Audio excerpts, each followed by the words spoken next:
I'm Jackie Cole, an industry manager based in New York City on the Emerging Disruptors vertical. I'm part of a team who partner with advertisers that we classify as disruptors.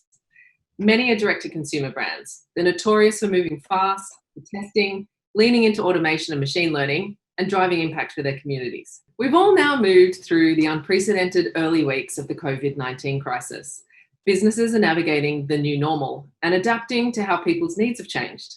We're beginning to understand that the new normal is not the same as going back to normal, and we're all thinking about how to successfully adjust for the future. Brands have and always will play a big role in people's everyday lives. And just because life looks different now doesn't mean that this will change. In fact, people are looking to brands more than ever to bring reassurance, stability, and comfort in these uncertain times. A recent study showed that 75% of people want brands to have a responsibility to help out during the COVID pandemic. The same amount of people said the way a brand responds to a crisis will impact their likelihood to buy from that brand in the future. This expectation of help gives brands an opportunity to take a leadership role. You can define or redefine your brand's purpose or mission to help meet the needs and challenges of your loyal communities. The crisis accelerated time spent on digital devices. It was already happening, just at a slightly slower rate. We've certainly seen a surge in people connecting across the Facebook apps. People are comfortable turning to e-commerce and D2C brands for convenient shopping now more than ever. eMarketer actually reported this behavior increased already 50% just in April. And consumers don't intend to revert back. So don't waste this opportunity to build connection with people new to your brand and nurture relationships with existing customers. You can do this in part by ensuring that all friction points are removed and by offering best-in-class purchase experiences, but also by authentically communicating with your customers and investing in your community every step of the way. Now, to give you a more creative-focused lens on customer connection, I'm going to pass you over to my colleague, Mike. Thanks, Jackie. I'm Mike Chatfield from Facebook's Creative Shop. I lead a team of creative strategists inside of our Disruptors vertical. We work closely with direct-to-consumer brands and agencies to experiment with new creative approaches. Today, I'm going to share with you 3 ways we're seeing creative teams respond to COVID-19. The first consideration is the need to evolve your message. Consumers still want to hear from your brand, as long as you deliver relevant value. The key here is to lead with empathy and be yourself. Acknowledge how people's needs have changed. Be clear about what you have to offer and what you stand for. Nailing the precise message is challenging, and it might feel risky. We've seen brands make it less risky by using our platforms to test multiple creative approaches at the same time. This could help you understand which value props resonate with people and how to fine-tune your message. The second consideration is adapt your production. Creativity thrives within constraints. I believe that strong, simple ideas can be produced at home on minimal budgets. Working from home challenges us to create resourcefully. So encourage your internal teams to get hands-on. As always, a great idea begins with pen and paper. Consider your key message and storytelling approach, the same way you would as if you were posting your own IG story. Storyboard it out. From there, we have amazing tools in our pockets. Well-crafted, simple creative can be shot and edited entirely on a phone. Another approach is to remix existing content. Reimagine and re-edit old footage with new messages and calls to action.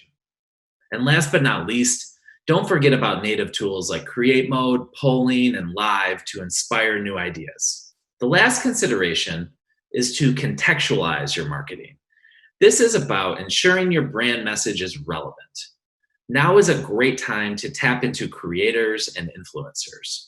Showcase your brand via a creator's unique voice, style, and story.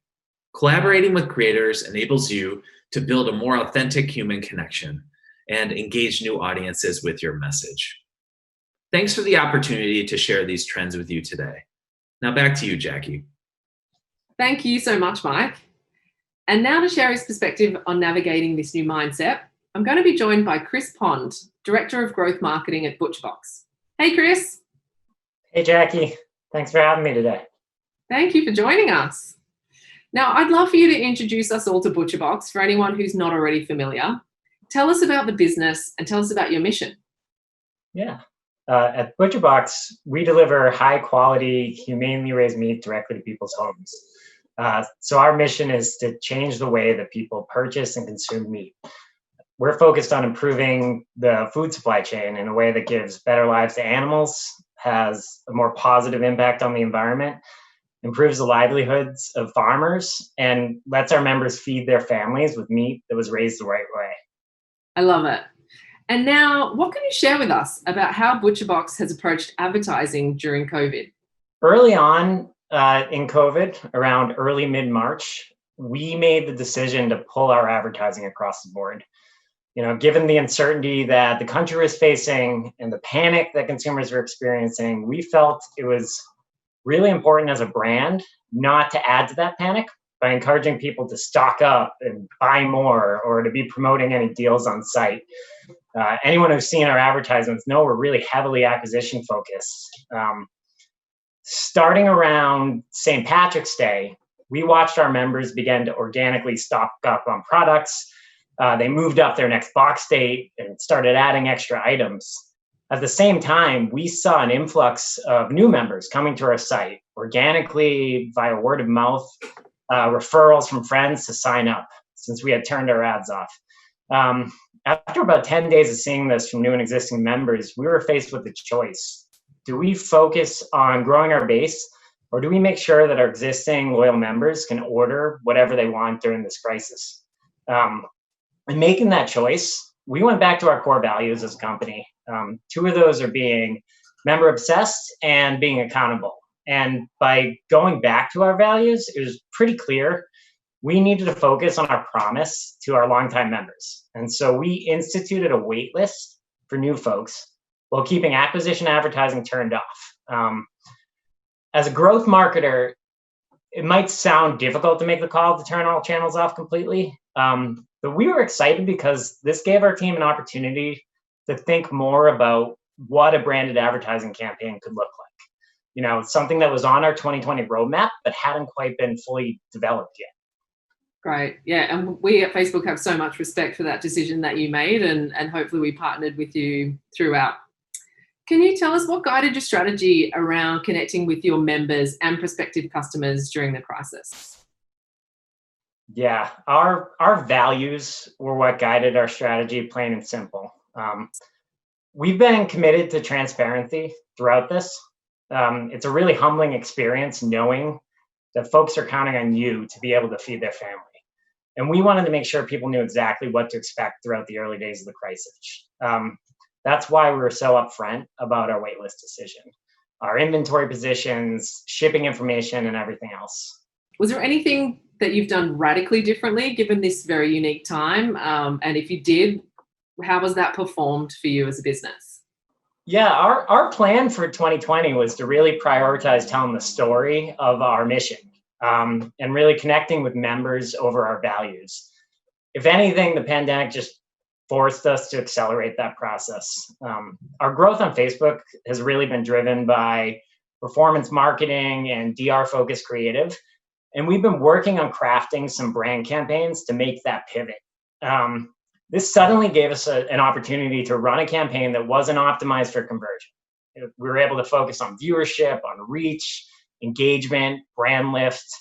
And that's where our thank you campaign stemmed from. We wanted to focus on who's been keeping America fed during the crisis. And it's folks along the entire supply chain. It's farmers, processors, truckers, delivery folks.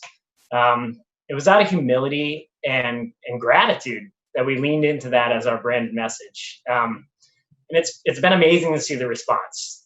I've worked, for an agency, I've seen a lot of campaigns, but our thank you ads had more shares and comments and conversations than I've ever seen. We worked with the measurement team too to design a lift test that's showing our awareness, our recall, our conversion lift, all well above expectations. And it really gives us a baseline for further brand efforts. Specifically focusing on your creative approach, the approach that you took with the thank you campaign specifically, Talk us through the path that you took to producing the creative assets. We know this is a challenge for a lot of brands while we're at home. What assets did you need to tell the story differently across multiple channels? That campaign is totally a testament to our brand and creative team. It was so impressive to see them take this from idea generation to execution in a matter of a week and a half, maybe less. I think it's a rarity to have an in-house creative team as built out as ours. We have design, copy, video, all in-house, and they were faced with this amazing challenge. How do we respond to this crisis? And how do we create and shoot during it? Our team got scrappy, and we were able to reach out to our partners. So farmers, operational and shipping partners, families of employees, and we had everyone shoot footage on their phones. Our head of brand, he spent a majority of his career on the agency side, and he said it would have been near impossible to shoot something like this if we didn't have this world-class in-house team to execute on it and the relationships externally with our partners that they developed over time.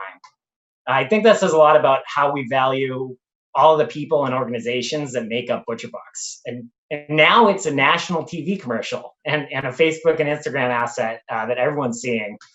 It's pretty cool to see. Lastly, I'd love to hear, Chris, how you've worked with the Facebook team on this campaign. What role have they played in help bringing this thank you campaign to life for ButcherBox? Our relationship with our Facebook team has been amazing. We really see Nick and Simi as an extension of our internal team. And they've spoken to the uniqueness of being able to work across our entire marketing team. They don't just talk to me and my colleague, Mary, who heads up our Facebook advertising, but they meet with our whole creative team, our influencers team, our organic social manager. This year, we've worked closely in cleaning up our full funnel signals and our catalog. We've been working with them to design a measurement plan around incrementality and brand lift. And our entire creative team's been learning from and connecting with the creative shop around best practices, campaign ideation, insights into building for stories, for mobile video. I really encourage other brands to take advantage of their Facebook team and let them meet and work with folks outside of just the media buying and the strategy side, because it really pays off. It generates better feedback and ultimately, better creative and better campaigns. Thank you so much, Chris. I really love the ButcherBox mission and I've really enjoyed hearing your story today. Thanks also to Mike for sharing your insights and creative perspective. I hope you're able to take away some actions from the discussions we've just had today. Thank you for letting us join you and take care.